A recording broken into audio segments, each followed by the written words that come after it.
నిన్న రెండు కోర్టులకు సంబంధించి ఒకటి సుప్రీంకోర్టులో ఒకటి హైకోర్టులో రెండిటికి సంబంధించినటువంటి రెండు వచ్చినాయి.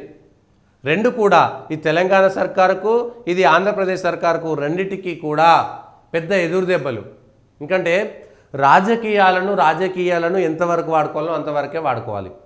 ఒక దశ దాటిన తర్వాత ఒకటేమో హైడ్రాకు సంబంధించినటువంటి వ్యవహారంలో హైకోర్టు చాలా సీరియస్గా చెప్పింది, రాజకీయ బాసులు చేసేటువంటి పని మీరు చేస్తే మిమ్మల్ని జైలుకు పంపించాల్సి వస్తుంది అనేటువంటి మాట చాలా స్పష్టంగా హైకోర్టు చెప్పింది.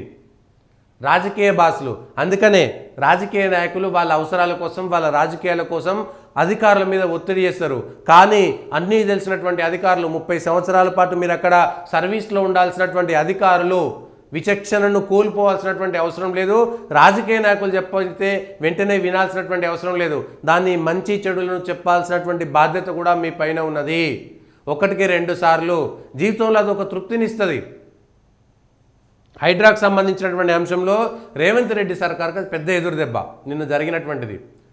ఇది పాపం ఆయన రంగనాథ్ గారు అన్నీ మేమే చేయట్లేదు, అది మూసీ రివర్ బెడ్ చేసిన దానికి మాకేం సంబంధము, అది హైడ్రా కూలగొట్టింది కాదు, మూసీ దగ్గర పర్యావరణ ప్రాంతంలో రివర్ బెడ్కి సంబంధించినటువంటి గుర్తింపులేసి అక్కడ తరలించేదానికి హైడ్రాకు సంబంధం లేదు, మేము చెరువులు కుంటల దగ్గర మాత్రమే మేము చేస్తున్నామని ఒక కేటగారికల్గా చెప్పాల్సి వచ్చింది. కానీ కాంగ్రెస్ ప్రభుత్వము ఇక్కడ వస్తున్నటువంటి వ్యతిరేకత, అక్కడ వస్తున్నటువంటి హైడ్రా చేయాల్సినటువంటి అవసరం ఉండే.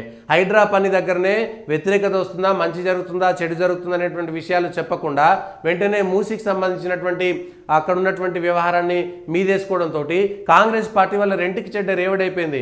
అడకత్తెరలో పూకచెక్కలాగా ఉన్నది ఆ పరిస్థితి. అటు కరవు పోతే కప్ప కోపం, విడబోతే పాము కోపం, ఇటు వెనక్కి పోలేరు, అటు ముందుకు పోలేరు, సగం సగం చేసి వదిలేయాల్సినటువంటి పరిస్థితి వచ్చింది. ఇవాళ హైడ్రాకు సంబంధించి సీరియస్ అయింది.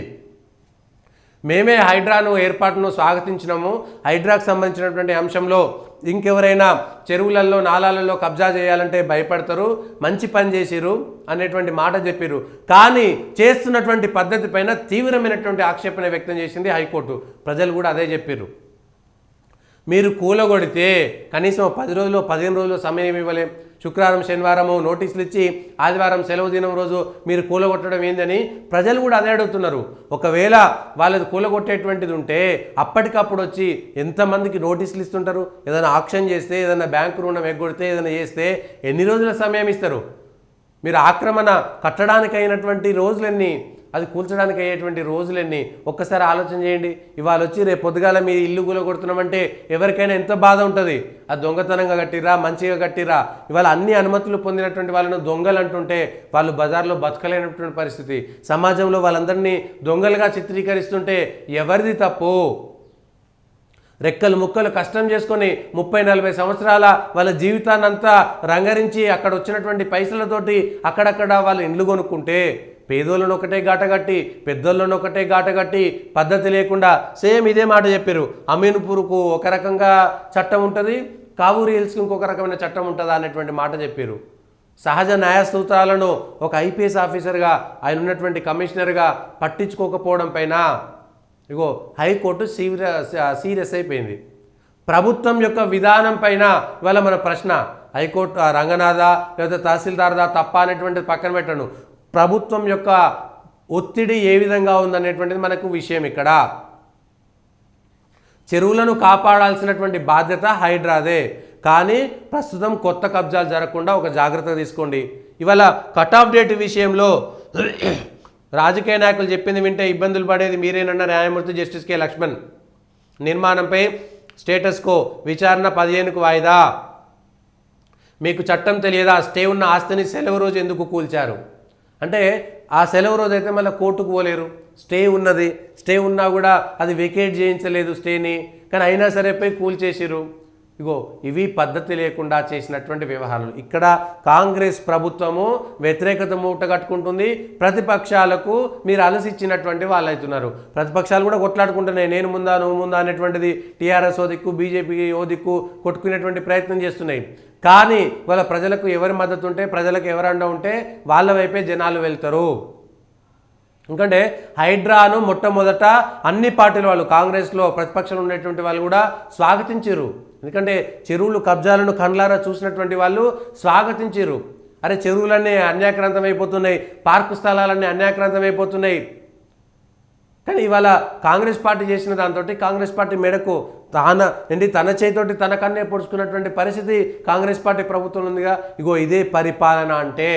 ఇగో ఈ పరిపాలనకు సంబంధించినటువంటి విషయంలో అనుభవము లేకపోతే సలహాలు సూచనలు అవసరం వస్తాయని చెప్పడానికి ఇదొక మచ్చుకు తునక.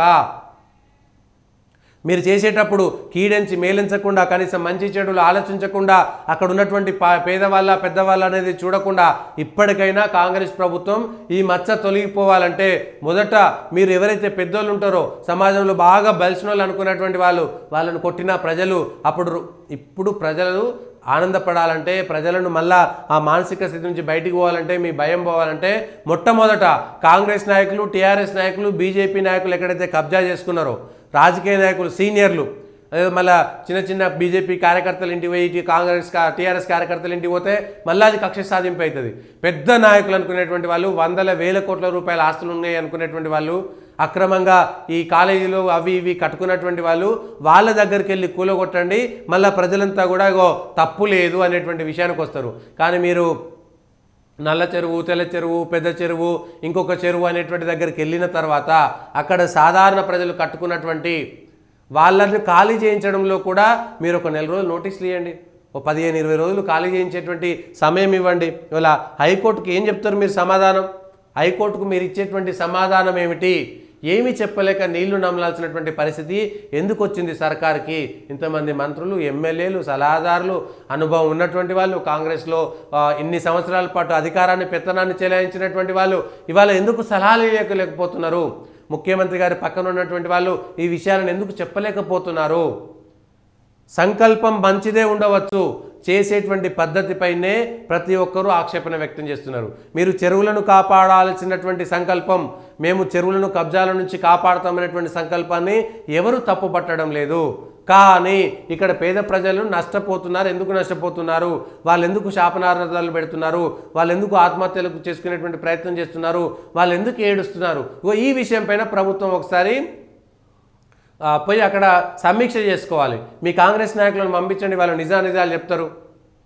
ఇక్కడ ప్రభుత్వాన్ని, గత ప్రభుత్వం ఇచ్చినటువంటి అనుమతులను ఇప్పుడు కూలగొడతామంటే, ఆ ప్రభుత్వం ఇచ్చినటువంటి అనుమతులు తప్పు అంటే, మరి ఇంకో ఈ అనుమతులు ఇచ్చినటువంటి ఇప్పుడున్నటువంటి ప్రభుత్వం అనుమతులు ఇస్తుంది, మళ్ళీ వచ్చే సర్కారు ఇచ్చేటువంటి వాళ్ళు కూడా ఇదే చేస్తే, అంటే ఎప్పుడు సర్కారు మారినా పాత సర్కారు యొక్క అన్ని ప్రభుత్వ అనుమతులన్నింటినీ తప్పుపడతారా?